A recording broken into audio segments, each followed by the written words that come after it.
Assalamualaikum warahmatullahi wabarakatuh. Saudara seiman yang selalu dalam lindungan Allah Subhanahu wa Ta'ala. Alhamdulillah kita masih berjumpa di channel ini. Doa dan harapan saya, semoga saudara semua yang menonton video ini dipanjangkan umurnya, dilapangkan rezekinya, dan dimudahkan segala hajat-hajatnya. Amin ya robbal alamin. Tikus merupakan hewan pengerat yang identik dengan hal-hal kotor dan menjijikan. Tikus juga dapat menularkan penyakit yang banyak ditemukan di tengah masyarakat. Penularan penyakit dari hewan ke manusia ataupun sebaliknya disebut dengan zoonosis.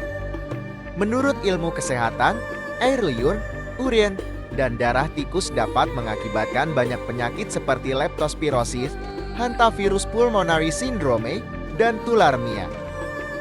Adapun tikus sendiri merupakan salah satu famili dalam ordo Rodentia atau hewan pengerat.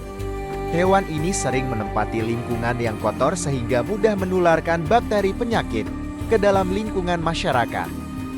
Dalam Islam, tikus disebut sebagai salah satu hewan yang dijuluki dengan fawasikul khamsah atau 5 hewan berbahaya. Sebagaimana sabda Rasulullah. Rasulullah bersabda, Hamsul fawasik 5 hewan berbahaya yang boleh dibunuh di tanah haram, di luar tanah haram, atau di tanah haram, yaitu ular, gagak pemakan bangkai, tikus, anjing galak, dan raja wali. Dalam hadits ini, redaksi fawasik diambil dari asal kata fis yang bermakna keluar. Sebagaimana kata fasik yang bermakna keluar dari ketaatan kepada Allah. Alasan penggunaan kata fise dalam mensifati hewan-hewan ini adalah karena mereka keluar dari sarang-sarangnya untuk melakukan kerusakan serta menebarkan penyakit dan ancaman bagi kehidupan manusia. Menurut pendapat yang lain, alasannya adalah karena mereka keluar dari golongan hewan-hewan yang dapat dimanfaatkan oleh manusia. Asal dari kata fis adalah keluar dari sesuatu. Oleh karena itu mereka hewan-hewan tersebut disebut dengan fawasik karena keluarnya mereka dari kategori hewan yang bisa dimanfaatkan. Hadits ini menjadi dalil diperbolehkan membunuh ataupun membasmi 5 hewan yang dijuluki dengan fawasikul khamsah tersebut karena berpotensi memberikan ancaman bagi kehidupan manusia. Bahkan, kebolehan membunuh fawasikul khamsah ini juga berlaku di tanah haram, yaitu daerah sekitar kota Makkah dan kota Madinah yang notabene kawasan yang dilarang mengusik hewan yang hidup di dalamnya. Hal ini menjadi bukti mendesaknya pembasmian hewan-hewan yang dijuluki fawasikul khamsah yang berkeliaran di lingkungan masyarakat. Selain itu, hadits ini menjadi bukti keharaman daging fawasikul khamsah.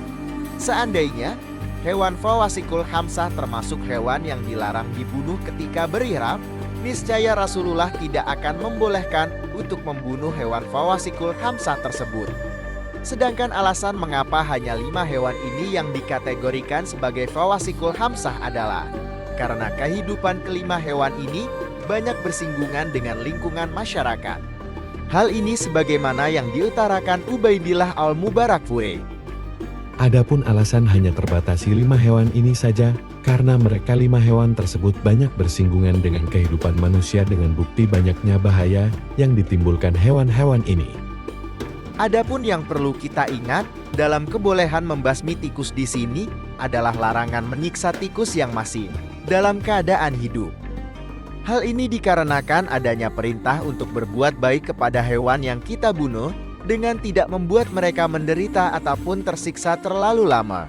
Sebagaimana sabda Rasulullah.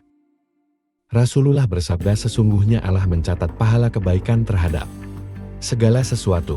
Maka apabila kalian membunuh hendaknya perbaikilah cara kalian membunuh, dan apabila kalian menyembelih hendaknya perbaikilah cara kalian menyembelih. Hadits riwayat Ibnu Majah. Selain itu, kita juga dilarang membasmi tikus dengan cara membakar tikus yang masih dalam keadaan hidup. Hal ini sebagaimana sabda Rasulullah. Rasulullah bersabda, tidaklah diperbolehkan menyiksa dengan api kecuali Tuhan yang menciptakan api. Hadits riwayat Ahmad. Perlu dicatat di sini bahwa hewan fawasikul khamsah boleh dibasmi ketika meresahkan di dalam lingkungan masyarakat. Seandainya mereka hidup di alam liar sebagai habitatnya. niscaya kita tidak diperkenankan mengusik kehidupan mereka. Hal ini dikarenakan mengurangi jumlah mereka di alam liar dapat merusak keseimbangan ekosistem yang ada di wilayah tersebut. Sebagaimana kaidah fikih, Potensi adanya kerusakan harus dihilangkan. begitu juga misal ketika kehidupan hewan-hewan tersebut dilindungi oleh negara karena jumlahnya yang terancam punah, maka kita tidak boleh membasmi hewan-hewan tersebut secara sembarangan. Kesimpulan yang dapat kita pahami dalam tulisan ini adalah sebagai berikut. 1. Kebolehan membasmi tikus adalah upaya melindungi masyarakat dari bahaya penyakit yang berpotensi ditularkan oleh tikus. 2. Larangan menggunakan alat yang dapat menyiksa dan menyakiti tikus terlalu lama dalam rangka membasmi tikus, karena Rasulullah melarang kita menyiksa hewan. 3. Larangan membakar tikus yang masih hidup dalam rangka membasmi tikus, karena Rasulullah melarang hal tersebut. 4. Larangan membasmi spesies hewan tertentu yang dilindungi keberadaannya oleh negara karena jumlahnya yang hampir punah. 5. Larangan membasmi hewan tertentu di alam liar yang berpotensi merusak keseimbangan ekosistem di wilayah tersebut. Demikian yang bisa saya sampaikan perihal hukum membasmi tikus menurut Islam. Semoga bermanfaat bagi kita semua. Wassalamualaikum warahmatullahi wabarakatuh.